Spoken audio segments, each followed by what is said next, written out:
I'm Susan. Welcome to Tea and Games. Tea today is hot. It's Builders again.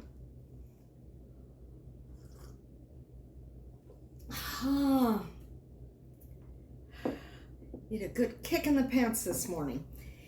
Anyhow, we played some good stuff this weekend. How about you? Also, I joined another social network.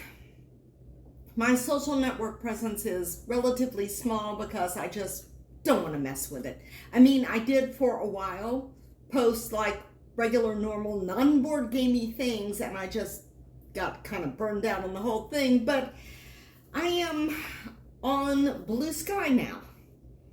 I have joined BlueSky. There's a few other board gamers on there. I'm having trouble finding people though because search is wonky.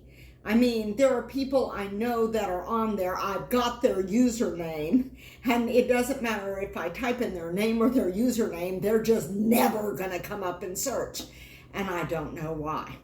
But I am slowly but steadily finding people there. My username is TNGames. It's the same as the YouTube username. So perhaps you can find me there. If you subscribe to the Board Games feed, you'll probably see my stuff pop up. I also occasionally tag Dogs of BlueSky for that feed. My first post actually was little gamer dog sitting at the table. But I have posted other stuff as well. Board gamey stuff. But what did we play? We finally, this particular video, I think I may just call it finally, because there's a lot of stuff that we did. It's kind of like, and it finally happened, or it finally hit the table. This weekend was the weekend. We finally played the Foray expansion to Morels. And it does play, if you're using the circular layout, it works fine with that. It's not going to do anything weird as far as card movement. It will add some new cards that do special things, which is kind of fun and interesting and really kind of freshened up the game a little bit. And that's another thing we'll be coming back to. We enjoyed it a lot. The Foray expansion has modules, and so you can use like these new cards into the deck, but not these, or you can use these new cards, but not those, or you can just put them all in. We used the first module that was listed. I don't remember off the top of my head what it was called now, but you know, eventually we're just gonna put them all in. As a matter of fact, in preparation for that, I have got the stuff from Foray. Most of it is now consolidated into the box for Morels, and there's a little bit of lid lift here, a little bit of wobble, but it's pretty good. It's not too bad. I've got games with much worse fit lids. What's left in this box is the stuff for 3 and 4 player, and they included blank cards. I got both of these for the 10th anniversary, so there are extra cards in this edition or that came with this, and I'm not sure if the blank cards were already part of Foray or Morels, or if that was something that was done for the anniversary edition, but you can add your own mushrooms. Like I'm going to be able to draw beautiful mushrooms. That's not happening. But I really like games that include blank cards so that you can, you can home cook something, that some kind of like make your own kind of promo card. I like that. It's like, I'm really glad they added it, but I'm not going to do it, but I really want to do it, so maybe I will. But we had a lot of fun playing Morels, and every time I play this game, I crave mushrooms. So we had mushroom pizza after playing Morels. That's a thought. Maybe I should pair game day, do a lighter game day thingy and pair morels with New York Slice, which is also known to us as the pizza game, because we play it when we're, ordering pizza brought in. It does not play well at 2. It needs more people, but at pizza party, it's kind of a thing. We do it with more people. So we also finally got to the table. We have played Anthelian button shy game. This is a little head-to-head push-pull of card battling things, and we don't usually like that kind of thing, but this is actually kind of fun. It's nifty. And we've played the base game before, and I got some expansions, and I don't know where, the expansions fell out. Okay, or I laid them down here. I picked up a couple of expansions to go with it. We played the base game, and so now I've got the folk expansion and the folk faction and the android faction. And so we played both of these 2 factions this weekend, and I have ordered the 3 other factions, because what you do when you use these expansions is you swap the cards in one of these expansions in for the rogue faction in the base game. So you have the liberation, the dynasty, and in between them, the rogues. So in a game with the expansion, you would have the liberation on one end, the dynasty on the other end, and whatever the faction is in the middle. Though their cards are mixed in with the other cards, it's just the planet that's in the middle. This is a fun little game. If you like two-player jockeying for position card battling games, you might like this. We don't even like 2-person card battlers, and we enjoyed it. So I'm looking forward to playing more expansions of Anthelian, designed by Daniel Solis, published by Button Shy. We are fans of Button Shy here. Also, new game. I bet you I'm like the last person to have played Doomlings, right? Because everybody seems to know about this game except me. I've heard of it, and I knew it was a Kickstarter, but I didn't know anything about it. I just knew that there was a cute card game called Doomlings. So Dwayne and Alicia, they have Blackboard Gaming, and Dwayne went down a list of his favorite just card games. No boards, no tokens, games that are purely card games. And I'll put a link to that down below because it's a really good list. And we have some of those games. There's a lot of overlap between our collection and their collection, partly because some of the games we bought because we saw them on their videos. But he mentioned Doomlings, and I thought I should take a look at this. Robert and I were having a bad week, so we just kind of popped over to our local Barnes & Noble because it said it was in stock and grabbed Doomlings. A delightful card game for the end of the world. And it's got cute card art. I have seen cuter card art, but it's pretty cute. And the Doomlings cards, some of them have special powers. Wow, tight-fitting lid. Some of them, this is a rule book, just a little pamphlet. It's a very simple card game. Anybody could play this game. Adults, children, your dogs, your cats, the spider that lives in the corner. I mean, pretty much anybody could play this game. But the cards, you have trait cards, and so essentially you're trying to play traits to prepare your species for the end of the world. And you have different color cards, and sometimes you have different powers. Some of the Doomlings have no special things. This gray is a colorless trait, and this particular one will give you points for the colorless traits in your pile. This one has you draw 2 cards of either or green, play immediately. This one you must discard one red trait from your trait pile in order to play it, but it gets you 5 points. There are some that have special in-game scoring, some that will score for multiples of the same card. There's a bit of player interaction in that you can take other people's cards or they can take your cards or something like that occasionally. But that isn't the primary mechanic, I would say. It's mostly just building up points and drawing and discarding. So it's highly luck driven, but I mean, it's very, very light. And some of the traits are dominant traits. This is a gray dominant trait. The dominant traits have this star in the corner. I don't know if you can see it because it's gray. And those cards, if you play down a dominant trait, nobody can mess with them at all. They are just good forever. And then you have, you turn over a new age card for each round. And the age card has a special condition that will be in effect for all players in that round. And you must do that first or apply that when it becomes applicable when everybody starts taking turns. And the age cards, I might add, have gorgeous artwork. Okay, we have the Age of Dracula.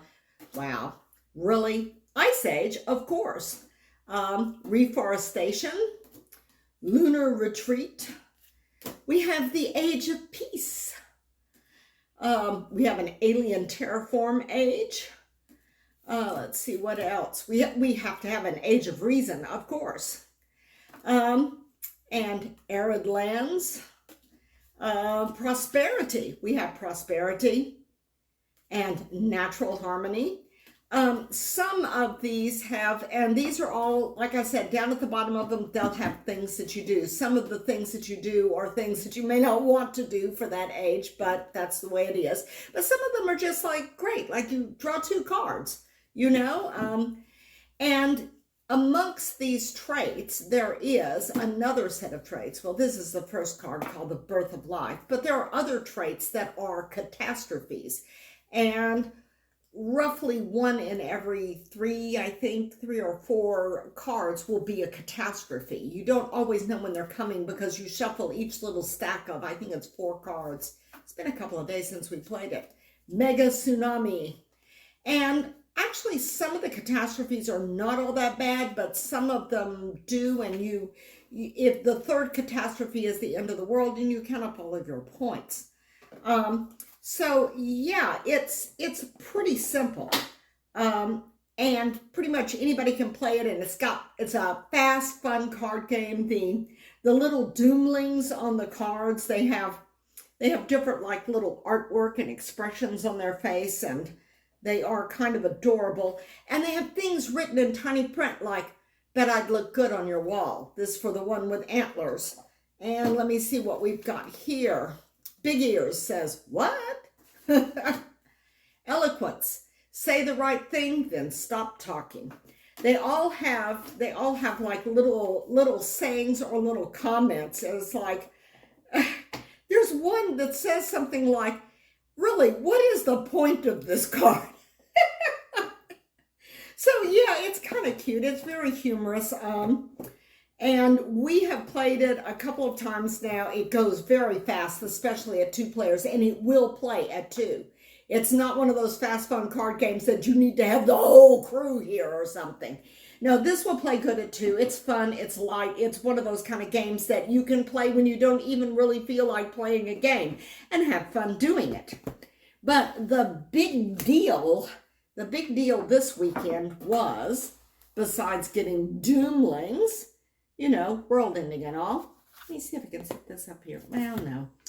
The big deal was Forbidden Jungle. As some of you know, we have attempted this game a number of times. This is the newest in the Forbidden Games series. There was Forbidden Island, Forbidden Desert, Forbidden Sky, and Forbidden Jungle. We've played all of them. Forbidden Island and Desert, we liked a lot. This system is very similar to the system in those 2 games.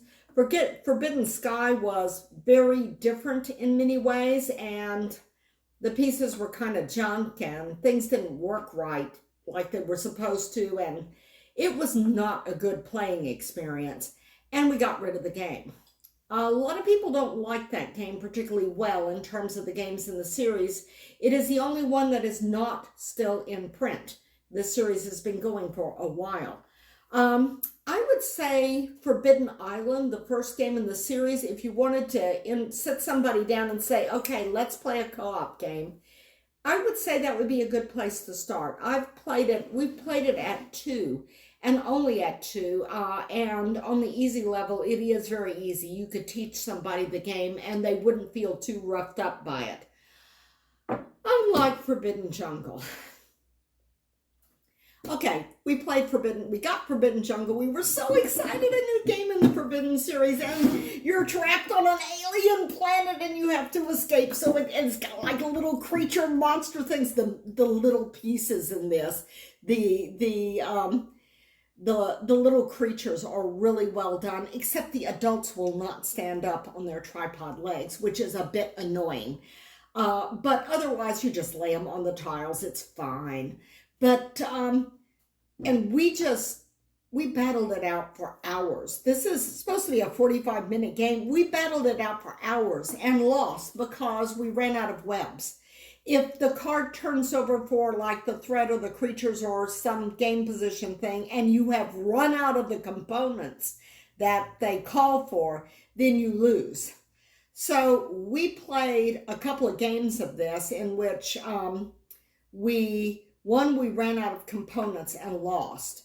And then another game of this we played, and that one went the longest. I think that one went like 4 hours or something.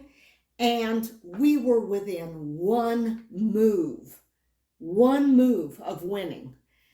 And we lost because we turned over the threat level rises card. And the threat level had already risen to the top of the meter, and that took us off the scale and we lost. And then we introduced it to some friends of ours. Had a couple of friends over, and they thought it sounded like great fun, so we laid it out. They're experienced board gamers. We put it out on the board, and boy, did we get our clock cleaned. People were just dying. And that was the thing. In 4-player games, we played 2 games back to back, and oh wow, those games did not last 45 minutes. People died, like 1 or 2 people, sometimes like on a turn. And once part of your team dies, game over. So, I mean, it's like with 4 players, the game state, this is what we analyzed after playing it. And we were all just feeling pretty scalded by the whole experience, is the game state just changed too much in the course of a round. And a lot of times what people were doing is we were spending all of our time basically trying to keep our teammates alive for our teammates' next turn to come around. But then when their turn came around, they had to use some of their actions keeping everybody else alive. So we just had trouble making progress against the threats. And of course, if you don't make progress against the threats, you die. So that was the thing. And I found it very interesting that in a 2-player game, the games were very, very long and drawn out, at least with us playing it, because we were just fighting tooth and nail. And we were working it for everything we had. And the games were long and drawn out, and we lost because we couldn't quite get there, meet the game state in conditions before the threat meter went off, or before we ran out of components and were therefore overrun by the aliens. So, but then in the 4-player game, the games are very short and you die quickly. And that's the only way those games ended, was death. So, you know, it's like there was no chance of running out of equipment or the threat meter going off the scale. So I did find that kind of interesting. It does seem like this is one of those games where how the game goes very, very much depends upon player count.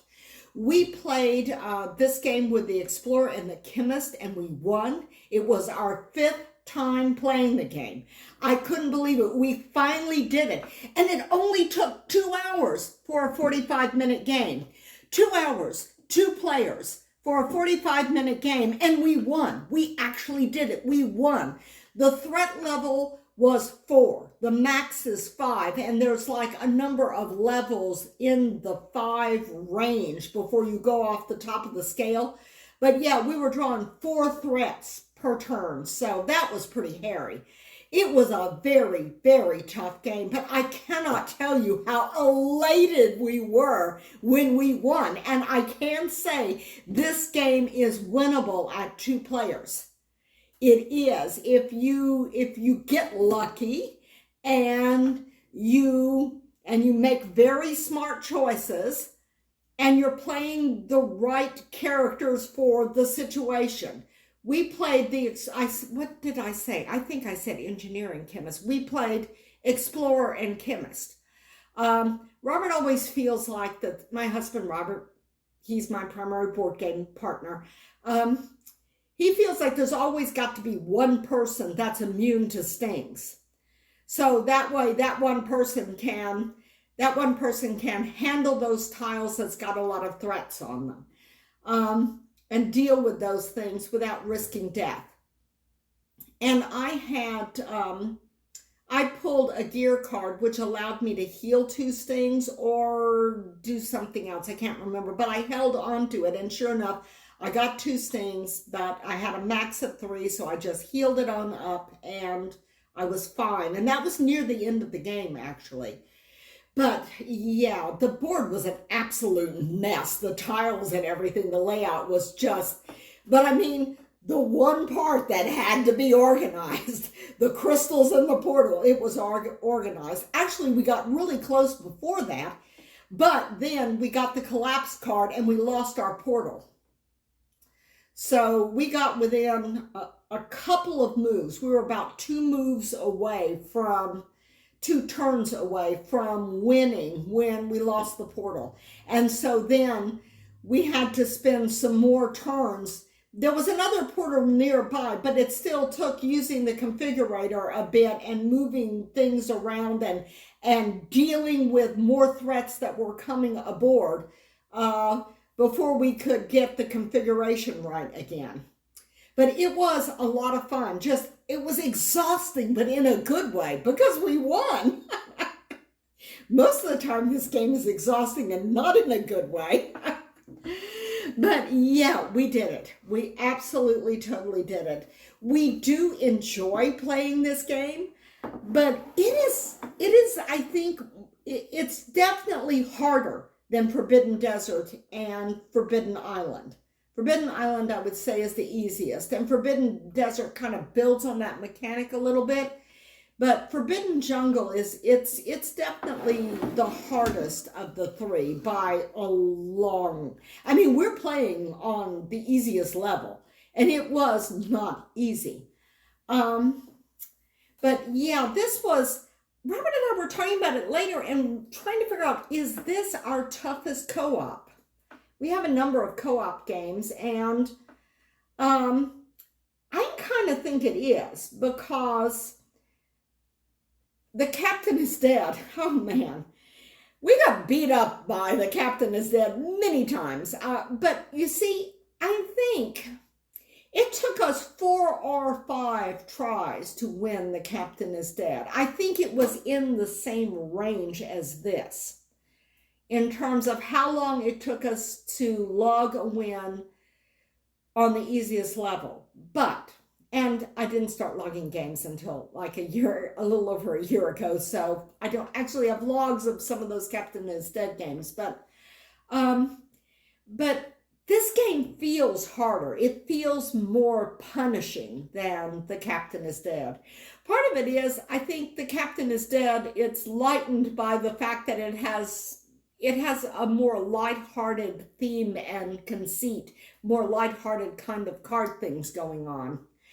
But yeah, that's what we played this weekend. What did y'all play? What is your toughest co-op? That would be interesting to know. And yes, I've played Robinson Crusoe, and it is not under consideration for toughest co-op. I don't know. It's difficult, but I don't feel smacked around quite as much as I do with this game. But yeah, we had kind of an aliens and end of the world sort of theme going on here, and battling for the galaxy here. So by contrast, Morel's was super peaceful.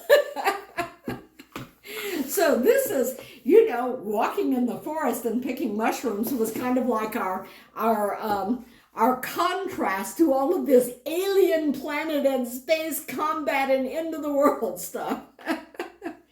So yeah, kind of a thematic mixture. I do have some ideas for thematic game days that I may implement later this year. But today, this weekend, we just played whatever ended up out on the table. This was an impulse thing. I had pulled these two and a couple of other games, and then I just said, I want to play Forbidden Jungle, just a snap thing. And I wasn't actually expecting to win. It's not like I had a good feeling about it. I thought we should play it. It wasn't like that at all. It was just like I just suddenly said, oh, let's play Forbidden Jungle. And so we did, and we won. I hope that you all have had as much fun playing games recently as we have had. I have got another new game that is in the mail. It's not new, but new to us. Game that is in the mail, winging its way to us and should be delivered today. So, yeah, there should be something that's kind of fun and wild and interesting and chaotic that I'll be talking about next week if all goes well. Or even if all doesn't go well.